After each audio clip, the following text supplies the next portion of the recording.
முறுக்கு அரைச்சி தளபதி விஜய் மாவு அரைச்சி தீபாவளினா எப்பவுமே ஏதோ ஒரு வீட்டில இருந்து முறுக்கு வந்துடும். புதுசாக தான் அரைக்கணும். உப்பு தேவையான அளவுன்னு போடுறீங்களே, எங்களுக்கு நோட் பண்ணுங்க. அவ்வளோதான். முறுக்குக்கு இட்லி அரிசி எடுத்துருக்கு 1 கிலோ. ஊற வச்சிடலாமா? அப்படியே அந்த அரிசி கூட அரிசி கழிஞ்சிட்டு ஒரு 7 வரமிளகாவும் 1 கை கருவேப்பிலையும் போட்டு அப்படியே ஆட்டிடலாம். எல்லாம் நம்ம கிரைண்டரில் ஆட்டுறது தான். அடுத்து முறுக்கு அரைச்சி முறுக்கு அரைச்சா சீஃப் மினிஸ்டர் ஆஃப் தமிழ்நாடு தளபதி விஜய் தங்கு சிலிப்பாயிடுச்சு. வேற ஒன்றும் இல்லை. முறுக்குக்கு மாவு அரைச்சி கூட இதை வந்து மிக்சியில் அரைச்சிக்கலாம் தனியாக வச்சு. இப்போ அரைக்க ஆரம்பிச்சிடலாம். ஓகே. அரிசி இப்போ கழுவி வச்சுருக்கேன். மிளகாயும் கருவேப்பிலையும் நம்ம அரைச்சிக்கலாம். நம்ம அரிசியை போட்டுடலாம். நல்லா தண்ணி வடிச்சிட்டு போட்டுட்டு தண்ணி கம்மியாக எவ்வளோ நல்லா கெட்டியாக ஆட்டி நைஸாக ஆட்ட முடியுமோ ஆட்டி எடுத்துக்கலாம். இது வந்து மாவு இப்படி போட்டோன்னா ஸ்ட்ரக் ஆகாது. இதே முழுசாக மிளகாய் இதில் போட்டோம்னா போய் சிக்கிக்கும், சுத்தாது. நல்லா நைஸாக மாவாட்டி எடுத்துக்கலாம். 2 வெண்ணெய் போட்டாச்சு. அதாவது 200 கிராம் எண்ணெய் போட்டாச்சு. 250 கிராம் போதும். அதனால் இதில் பாதி போடலாம். எள்ளு போட்டால் எள்ளு, உப்பு, மாவு ஆட்டம் மாதிரி போட்டிருந்தேன். கரெக்டு. அம்மா கேட்டாங்க, நான் தான் வேண்டான்னு. பொடி அந்த உளுந்தையும் இதையும் ஒட்டுக்கா கலக்கிக்கணும். அப்போ தான் கொஞ்சம் ஈவனாக வரும். நல்லா பிணையும் போது பெருங்காயம், உப்பு கலங்கணும். ஏமா அம்மா பெரிய பாத்திரமா வைக்கணும். இந்த பாத்திரத்தை இல்லைன்னா முறுக்கு சாப்பிட்டு உனக்கு ஜீரணமாகாது. நம்மளை ஏதாவது சொல்லிங்கன்னா இன்னும் கொஞ்சம் போய் பக்குவம் தெரிஞ்சு ஆத்தா சொன்னது எல்லாத்தையும் போட்டாலும் சரியா இருக்க மாட்டேங்குது. தீபாவளினா எப்பவுமே ஏதோ ஒரு வீட்டில இருந்து முறுக்கு வந்துடும். ரேட்டு காலி. இதான் பக்குவம் வரும்னு நினைக்கிறேன். இன்னும் பக்குவம் வரலன்னா அப்புறம் புதுசாக தான் அரைக்கணும். ட்ரையல்ஸ் ஸ்டார்ட் பண்ணுறோம். மாவு பாருங்க செம பக்குவமாக இருக்குது. வேணுமா? அவ்வளோதான் போதும். அவ்வளோதான். அப்படியே அரைச்சிட்டிங்கன்னா நான் பாட்டுக்கு சுற்றுன்னு சுற்றுறேன். கேமராமேன் கம்குலோ ஜூம் பண்ணிங்க. ஐயோ அவசரப்பட்டனே. சூப்பர் முறுக்கு தான். டேய் திருண்டு மாவு உருட்டி போடுறா.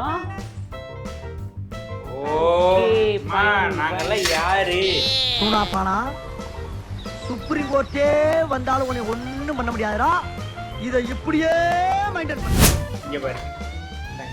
ஓ போட்டாச்சா? உப்பு போடலாமா பாருங்க. லைட்டாக வேணுமா? எங்க அம்மா கிட்ட கேட்டா என்ன சொல்லுவாங்க தெரியுமா? அது என்னமா டைலாக்? நல்லா தான் இருக்கு. நல்லா தான் இருக்கு. இருக்கியா? நல்லா இருக்கு. நல்லா தானே இருக்கியா? நல்லா இருக்கும்போது நம்ம உப்புடுங்க.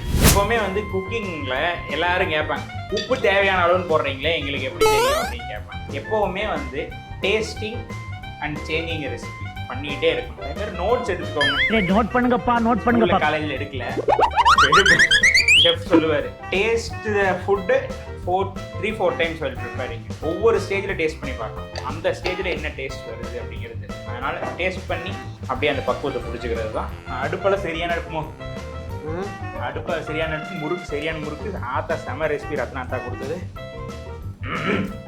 இன்னைக்கு ஒரு புடி போய் ஆத்தா கேட்டாட்ட இந்த ரெசிபி. ஐயோ ஒரு 6 மாதம். ஓ 6 மாதம் கேட்டது அப்படியே ஞாபகம் வச்சுருக்கீங்க? ஆமாம்மா ஞாபகம் வச்சுருக்கேன். இல்லை ஒரு ஆர்வம் இருந்தால் தான் அது அப்படியே ஞாபகம் நிற்கும். எங்க பாயிண்ட் எடுத்து கொடுக்குறீங்க. நல்லா தான் வந்துருக்கு.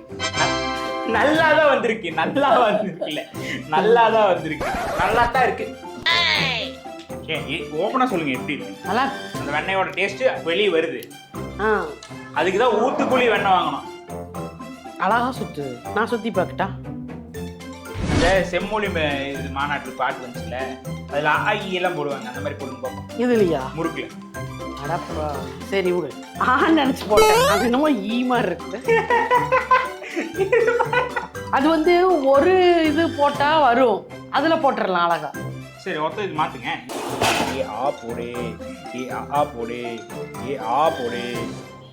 அம்மா பேர் எழுத்துட்டோமா? வேண்டாம். செலவி வேண்டாம். கேமரா முன்னாடி இருக்கிற இல்லனா வேற என்னோட பேர் எழுதி எனக்கு குங்கி பார்க்கணும்னா என்ன கப்பையில போட்டு பாட்டு. உயிரினம் வரையிலே ஆக்கெடுத்தது ஈயாடா. எப்படிமா போடுறது? முறுக்கு வாயில இது இது என்னால முடிஞ்சீங்க. அப்புறம் என்ன பண்ணி போடு.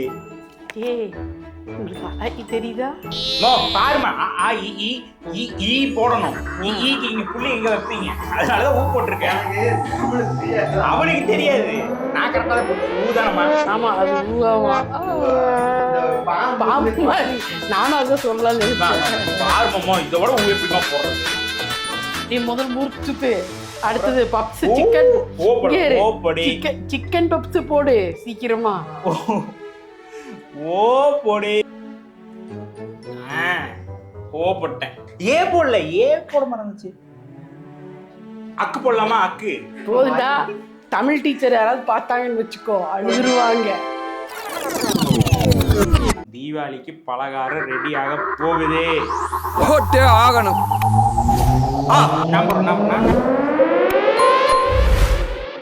பொருள் அந்த மாதிரி இருக்காருமா. பார்த்தீங்களா? ஸோ இந்த பருப்புன்னு தெரியுது பார்த்தீங்களா? அதெல்லாம் நம்ம போட்ட வெண்ணனால ஜம்முன்னு கிறிஸ்பியாகவும் அதே சமயம் பிரிட்டிலாகவும். இப்போ அந்த பருப்புங்க அந்த இந்த ஃப்ளேக்கினஸ் ஓட ஜம்முன்னு வந்திருக்கு. பெருங்காயம், எள்ளு, மிளகா, லைட்டாக அந்த சேவரினஸ், அதாவது உப்போட டேஸ்ட்டு, அப்புறம் அரிசி நல்லா பேர் என்ன சொல்லுவாங்க, மயாடு ஜம்முன்னு இருக்குது. பட் இதை மட்டும் சாப்பிட்டு போனால் பரவாயில்ல, நீ இதை மட்டும் தான் சாப்பிட்ற. நீ வந்து முறுக்கு சாப்பிட்டாச்சு, குலாப் ஜாமுன் சாப்பிட்டாச்சு, ஜாங்கிரி சாப்பிட்டாச்சு. நீ அடுத்து சிக்கன் சமோசா. சிக்கன் சமோசா சாப்பிட்றதுக்கு முன்னாடி மாவு பிணைஞ்சிட்டு போனால் டைம் சேவ் ஆகன்ட்டு பண்ணி போகிறேன். மைதா 300 கிராம் இருக்குது. கொஞ்சம் உப்பு, வேறு எதுவுமே தேவையில்லை. முதல்ல ட்ரை இன்க்ரீடியன்ஸ் ஒட்டுக்காக கலந்துக்கலாம், ஈவனாக இருக்கிறதுக்கு வேண்டி. உங்களுக்கு சமோசா சொல்லித்தரேன். இது நார்மல் சமோசா இருக்குது, சிக்கன் சமோசா. இது வந்து சைனீஸ் முடியல ட்விஸ்டோட செமையாக இருக்கும். முதல்ல பார்த்தா ஒட்டுற மாதிரி இருக்கும், பனஞ்சோம்னா சரியாக போயிடும். இது ஒரு 5 நிமிஷத்துக்கு விட்டோம்னா அதே ஆட்டோமேட்டிக்காக அப்சர்வ் ஆகி பனையருக்கு ஈஸியாக போயிடும். மாவு பிணைஞ்சாச்சு, இதுதான் பக்குவம். நான் இப்போ மாவு வந்து சிக்கன் ரோலுக்கு ரெடி ஆயிடுச்சு. சிக்கன் ரோலா சமோசாவா? சிக்கன் சமோசா. சமோசாக்கு இப்போ மாவு தேய்ச்சி வைக்க போகிறேன். நான் ஆரம்பிச்சிடுறேன். ஓகேவா ஷேப்பு?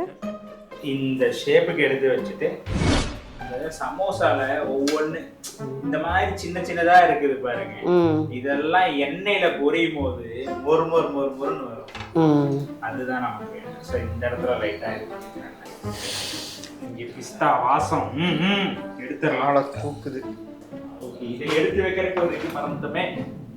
ஸோ கொஞ்சம் எண்ணெய் இருக்குது. ஃபஸ்ட் சிக்கனை வறுத்துடலாம். இந்த மாதிரி கொத்துக்கறி மாதிரி வாங்கிட்டேன், போன்லெஸ்ஸாக 1/2 kg.